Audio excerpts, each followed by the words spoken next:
পেঁচা কিন্তু আমাদের খুব উপকারী একটা প্রাণী, কারণ পেঁচা কৃষকের বন্ধু হিসেবে পেঁচাকে ধরা হয়।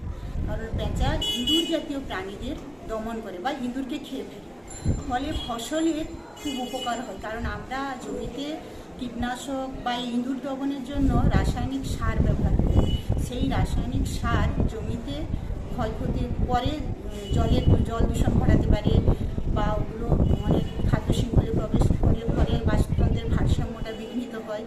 ফলে পেঁচা আমাদের সচেতন হতে হবে যাতে আমরা পেঁচাকে সংরক্ষণ করতে পারি, কারণ পেঁচা সংরক্ষণ করলেই আমরা ইঁদুর জাতীয় প্রাণীদেরকে দমন করতে পারবো।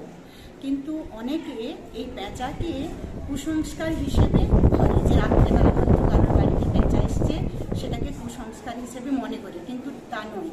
পেঁচা তো নিশাচর প্রাণী, তাই ওরা রাত্রেবেলা বের হয়।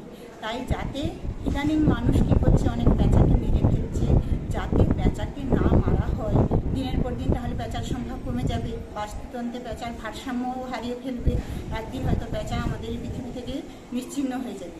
তাই যাতে আমরা পেঁচা সংরক্ষণ করি সেদিকে সবাইকে সচেতন হতে হবে, কারণ আমরা পেঁচা সংরক্ষণ করলে ইঁদুর জাতীয় প্রাণীদের দমন করতে পারবো এবং বাস্তুতন্ত্রের ভারসাম্য বজায় রাখতে পারবো।